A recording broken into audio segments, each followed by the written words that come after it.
The courtroom was supposed to be routine until Karoline Leavitt stepped in and shattered the silence.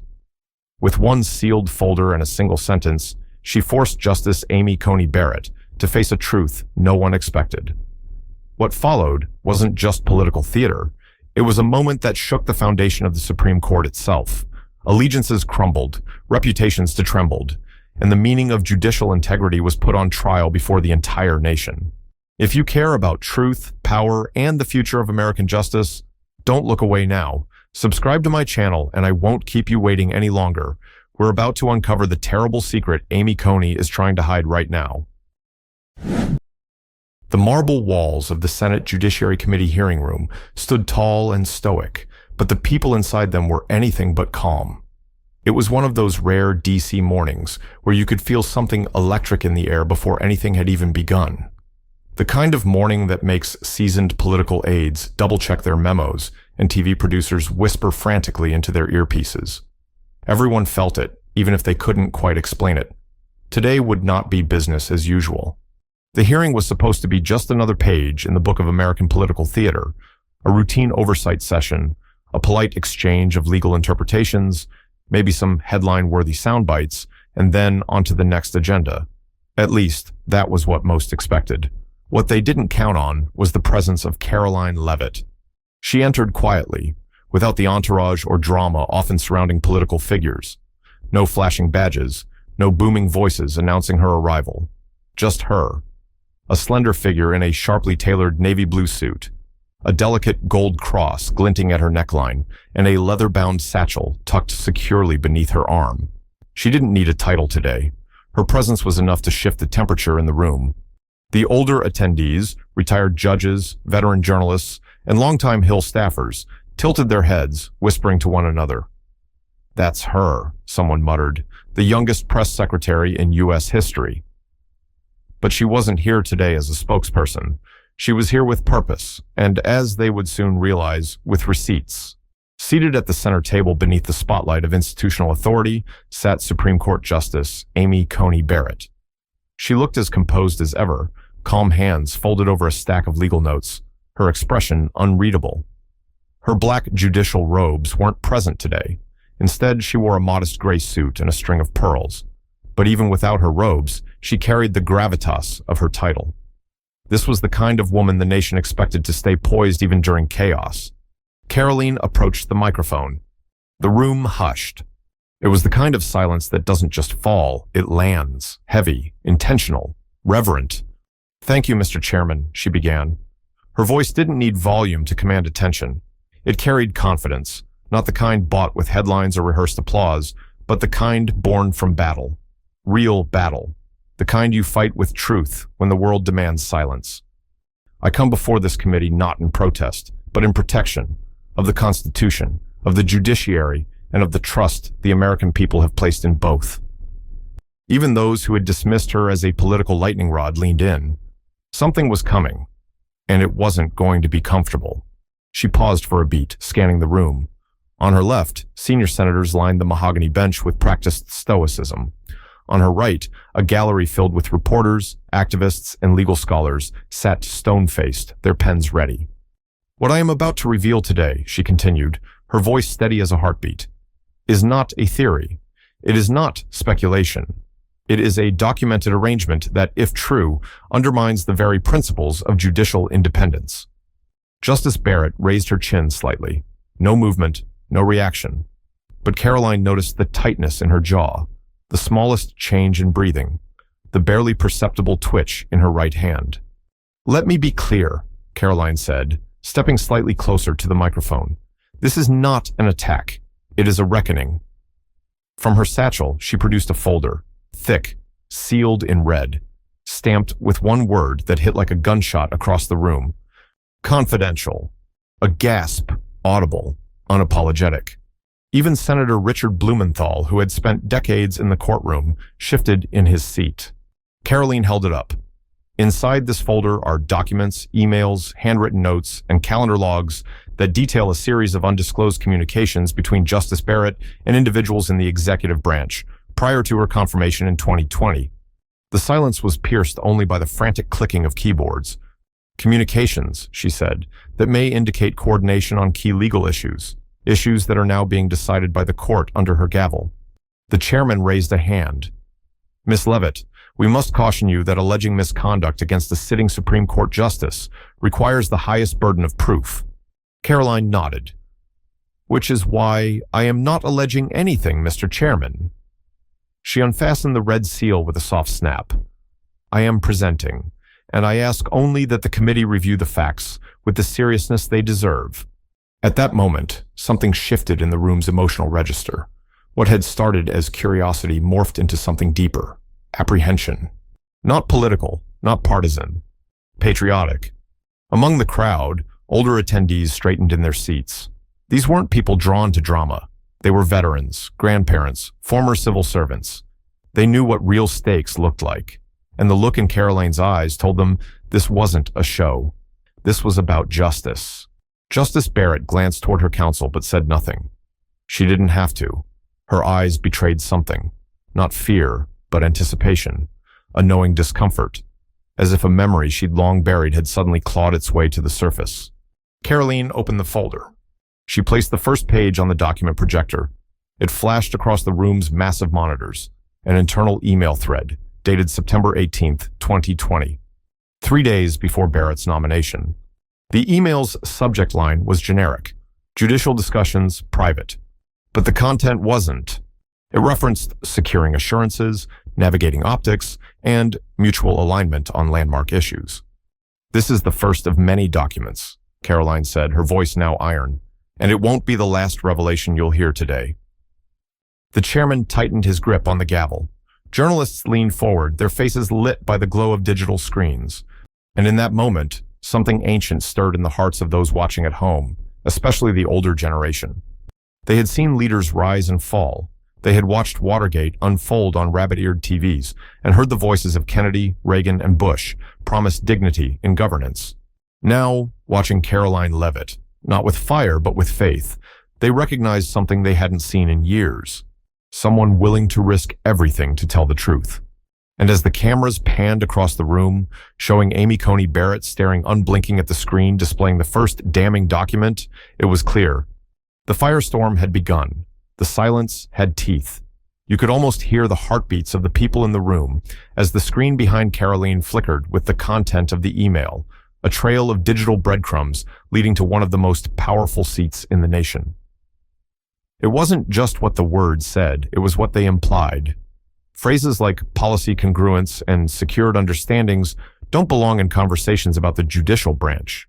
Not when impartiality is the very oath a Supreme Court justice swears to uphold. And yet, here they were, in black and white. Senator Chuck Grassley leaned forward, his glasses slipping down the bridge of his nose. Miss Leavitt, he said slowly, this correspondence, is it verified? Karoline nodded. Yes, Senator. Verified by 2 independent forensic analysts. Their certifications are included in your folders. Justice Barrett still hadn't spoken. She sat, her hands folded tightly, eyes fixed on the words projected on the screen, as if by sheer will she could unwrite them. Karoline didn't stop. She laid out the second document. This calendar entry, she said, tapping the highlighted square on the screen, records a private meeting scheduled just 1 day after the email thread. The meeting was attended by 3 senior advisors from the previous administration, and Justice Barrett. Miss Leavitt, Senator Sheldon Whitehouse interjected, are you asserting that this calendar alone proves impropriety? No, Karoline replied unfazed, but I would like to direct your attention to the third document. This time, she didn't just place it on the screen. She walked up to the chairman and handed him the hard copy. This is a memorandum, she said, written by someone who claims to have been at that meeting. It contains summary notes of the discussion that occurred behind closed doors. The chairman scanned it, then passed it along. One by one, the senators read in silence. The memo outlined several legal themes that were expected to come before the court in upcoming sessions. More damning, it detailed how Justice Barrett had allegedly expressed alignment on particular outcomes, specifically on matters of executive authority, surveillance rights, and religious liberty. It wasn't that she took a side, it was that, according to this memo, she had promised she would. Alignment, Karoline repeated. The word appears 3 times. Justice Barrett finally spoke. Her voice was low but firm. Miss Leavitt, I do not recall any such meeting, and I never made, nor would I ever make, a promise regarding how I would rule on any case. That would be an extraordinary violation of judicial ethics. Karoline nodded solemnly. I understand, which is why I brought more than documents. She turned toward the large screen again. This, she said, is a handwritten note, provided by a whistleblower who claims it was written by Justice Barrett during the very meeting in question. Gasps rippled across the gallery. Karoline placed the note on the projector. It was scribbled in ink, hurried, abbreviated, but unmistakable. Bullet points marked with asterisks. 3 key phrases were highlighted on the screen. Maintain conf. Align position, exec. No leak, ensure OPSEC. Barrett leaned in, her lips parting slightly. Her eyes darted between the projection and the note in Karoline's hands. She recognized the handwriting. So did everyone else. Justice Barrett, the chairman asked gently, is this your handwriting? Barrett blinked, paused, then nodded once. It appears to be. Gasps again. Murmurs everywhere. Reporters scrambled to tweet and text. The gallery's energy turned from restrained curiosity to stunned disbelief. Senator Josh Hawley shifted uncomfortably. This is a serious matter, Mr. Chairman. We are now facing the possibility that a sitting justice may have made private assurances prior to confirmation. Justice Barrett raised a hand. With all due respect, Senator, the note, if mine, was likely a personal record. I often took notes during meetings, but shorthand can be misinterpreted. Karoline wasn't letting it go. She walked toward the dais. Then perhaps this next document can provide clarity. Another document appeared on the screen, a memo sent from one of the 3 administration officials in the meeting, titled Summary of Commitments, ACB. It detailed legal philosophies she would be expected to adhere to, bullet points about originalism, limits on privacy expansion, and strict scrutiny on free speech exceptions, each line more damning than the last. Barrett sat motionless, not even blinking now. Then came the coup de grace. Karoline cleared her throat. Mr. Chairman, with your permission, I'd like to enter into evidence a sworn affidavit from a former Justice Department official. The individual claims to have been present during the meeting. Their statement alleges they took notes and observed direct affirmations from Justice Barrett on multiple issues. The committee room lost its oxygen. Senator Dick Durbin turned to the chairman. We need a recess. But the chairman didn't grant it. He turned to Karoline. Do you have this witness present? Karoline shook her head.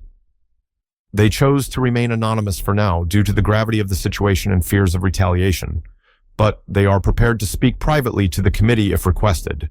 That answer left a vacuum, one that was quickly filled with chaos. Voices rose, debates erupted. Some senators demanded immediate verification. Others accused Karoline of theatrical ambush. Through it all, she stood tall, composed, firm, unshaken. Because in her heart, she believed something older Americans understood deeply. Truth doesn't always arrive with permission. Sometimes it barges in. And in that courtroom, for the first time in years, someone had dared to knock on the sealed doors of the Supreme Court and ask, "What are you hiding?" The room had descended into something that no one had anticipated, absolute emotional paralysis.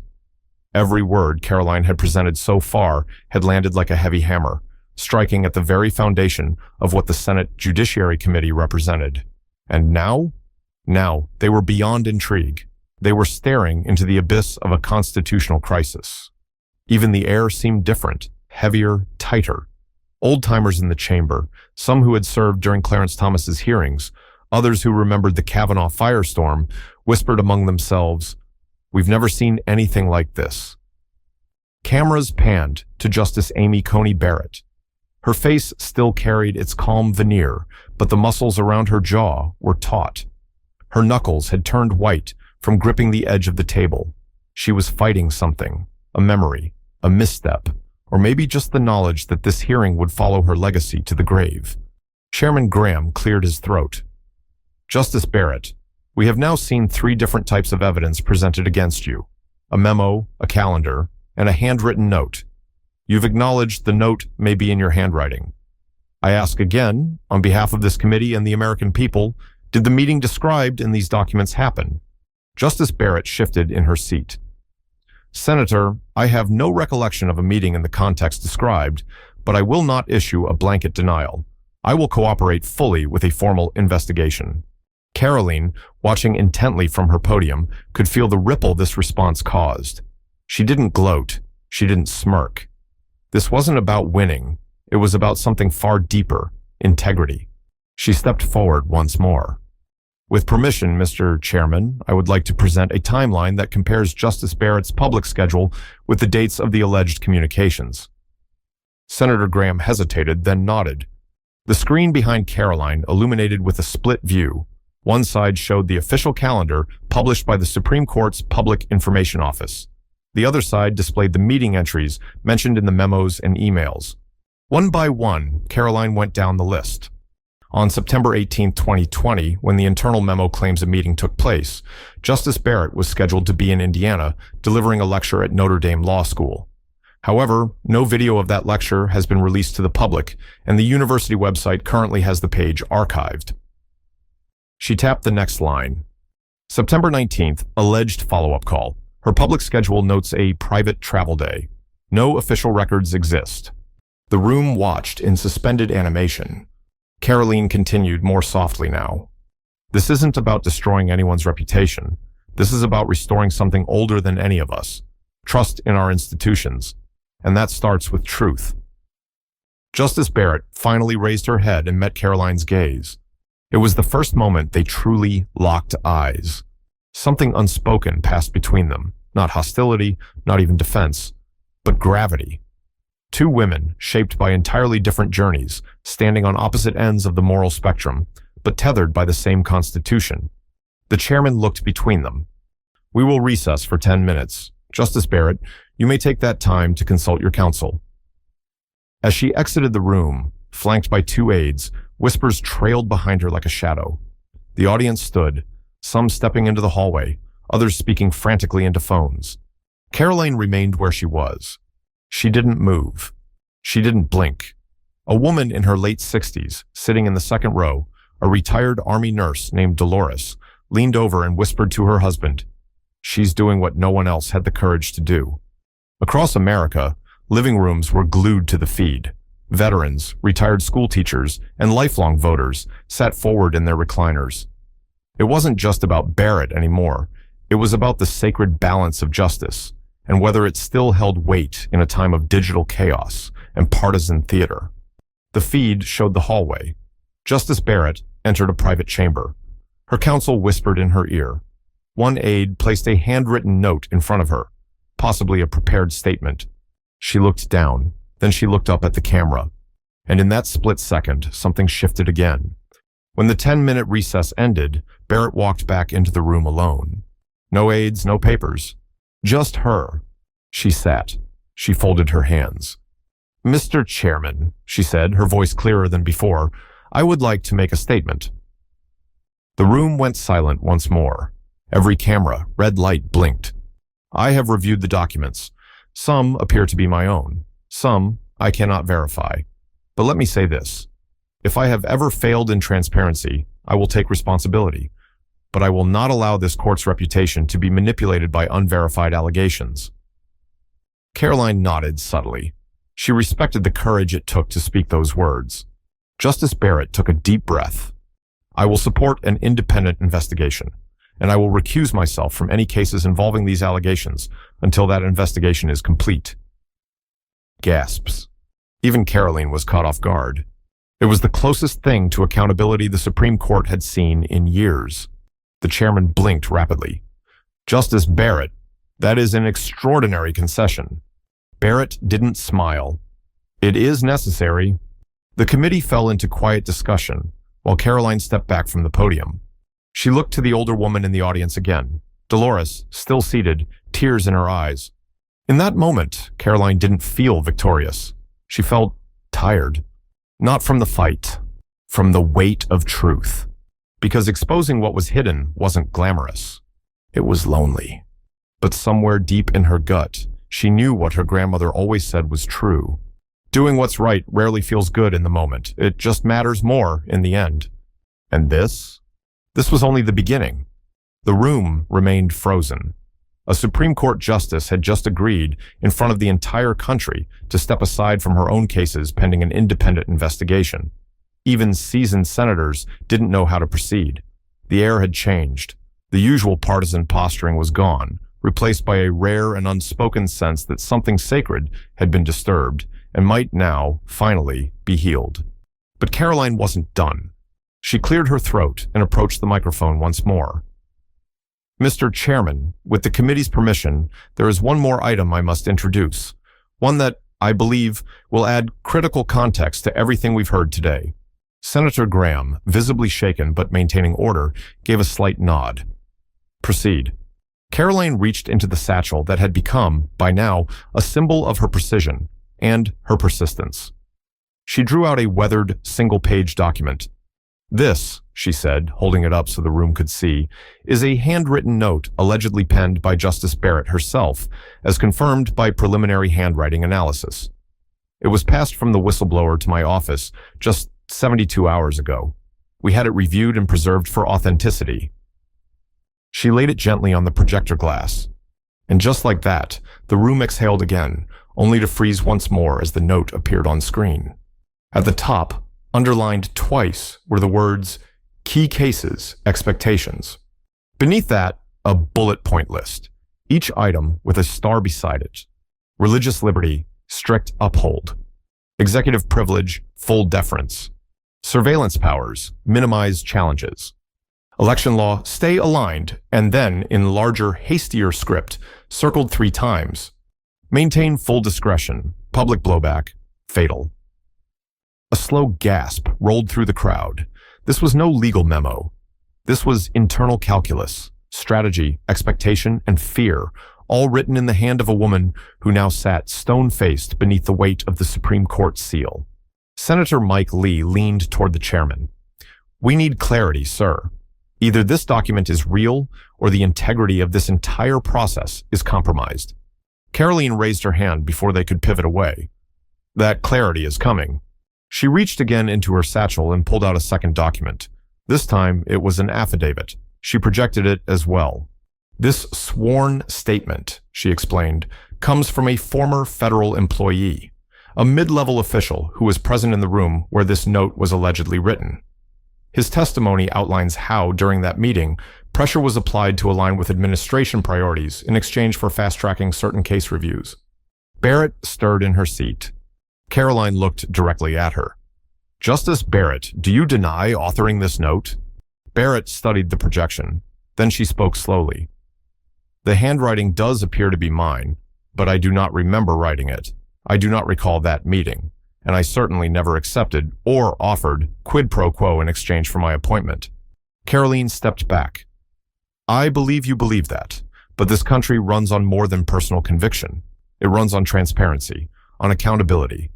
The older viewers watching from home felt the tug in their chests. For them, it wasn't just about legal nuance. It was about trust that had eroded, institution by institution, over the decades. And now, here stood a young woman demanding that no one, not even a Supreme Court justice, be exempt from scrutiny. Senator Cory Booker leaned in, his voice softer than usual. "Justice Barrett, do you understand the weight of what we're hearing? The documents, the statements, the timing. If there's even a shred of truth, we could be looking at a fundamental breach of judicial integrity." Barrett nodded once, slowly. "I understand, Senator." Karoline stepped forward again, but this time not to present evidence. This time, it was something else. "May I read a statement?" she asked. Graham nodded. "Go ahead." Karoline unfolded a paper. Her hands were steady. "My grandfather was a World War II veteran. He believed in this country with every fiber of his being. He once told me, 'The flag means nothing if the courts don't mean something.' I never forgot that, and I never will." She looked around the room. This hearing isn't just about Justice Barrett. It's about every American who believes that the law is supposed to protect, not be bargained away in silence. It's about restoring the sacred trust between the people and the robe. There wasn't a dry eye in the first row. Even Senator Feinstein, who had sat through 1,000 hearings in her time, dabbed the corner of her eye with a tissue. Barrett's lips trembled, not from fear, from recognition. For the first time, perhaps ever, she wasn't being challenged as a jurist. She was being seen as a fallible human being, a citizen accountable not just to precedent, but to principle. The chairman gavelled once. "We'll adjourn for lunch. When we return, we will call for a vote on initiating a full bipartisan review into the evidence presented today." As senators rose, aides scrambled, and reporters jostled for position, one figure remained still. Karoline. She gathered her papers, placed them back in her satchel, and turned slowly toward the gallery. Dolores was still there, holding her husband's hand. She mouthed the words, "Thank you." Karoline nodded, because this fight wasn't about popularity. It was about posterity. Lunch had never felt longer.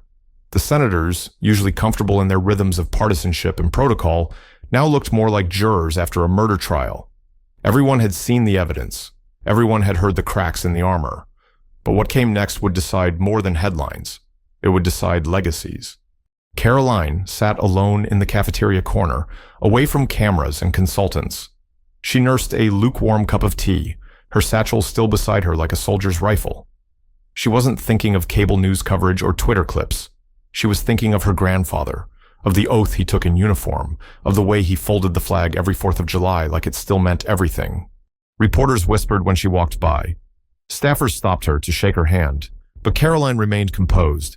She didn't come to win the news cycle. She came to protect the truth. When the hearing reconvened, the room was packed, standing room only. A hush swept over the chamber as Chairman Graham called the session back into order.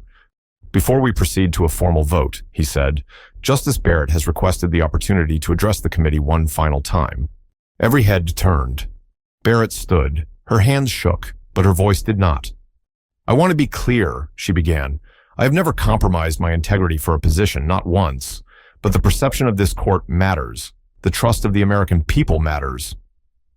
She paused, looked at Karoline.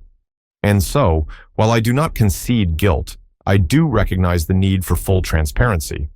I will submit to any review this body deems appropriate, and I will step back from all pending decisions until that review is complete." A stir, whispers, but no chaos, just solemn respect. Karoline rose quietly, approached the microphone. "I respect that choice, Justice Barrett," she said. "It's the beginning of healing. But healing only happens when sunlight reaches the darkest corners." And then came the moment. Chairman Graham addressed the room. "All those in favor of opening a formal bipartisan investigation into the confirmation and conduct of Justice Barrett, please signify by saying aye." The chorus was strong. Aye. From both sides. There were no cheers, no fists pumped, just a quiet recognition of gravity. Karoline lowered her head, not in shame, in gratitude. That night, America was glued to their screens. The headlines were endless. Leavitt forces truth into the highest court. Barrett steps back amid explosive allegations. Congress unites for judicial review. Is this the turning point? But for Karoline, it wasn't about being right. It was about doing right. In small towns across America, older viewers who had lost faith in the system turned to their spouses and said, "Maybe there's still hope." Veterans saw a patriot stand alone for the truth. Grandmothers saw a young woman carrying the torch of dignity. And the judiciary, once thought untouchable, had been reminded that it too must answer to the people. Karoline's inbox overflowed with letters, not just from supporters, from former court clerks, from retired judges, from whistleblowers now inspired to speak. In one letter, written in cursive on yellowing stationery, a 92-year-old veteran wrote, "When I fought in Normandy, I wasn't thinking about politics. I was thinking about liberty. Today, for the first time in decades, I saw that same spirit alive in you. Thank you, Karoline. You reminded us we still matter." Tears rolled down Karoline's cheeks as she read that letter alone in her apartment, the television playing muted coverage in the background. She didn't cry because she was tired. She cried because that was what this had always been about. Giving voice back to the people who built this nation with their hands and held it together with their hearts. And somewhere in the quiet corners of America, a whisper spread across kitchens and porches, over coffee and prayer. She stood up, and she didn't flinch. Justice, for once, had a face. And her name was Karoline Leavitt. If this story moved you, if it reminded you why truth still matters, then don't let it end here. Subscribe now and stand with us as we follow every turn of Karoline's courageous journey. Your voice, your faith, and your love for this country deserve to be heard, right here in this growing community. Hit the bell so you never miss the stories the mainstream won't tell. And remember, as long as patriots stand together, justice will never be silenced.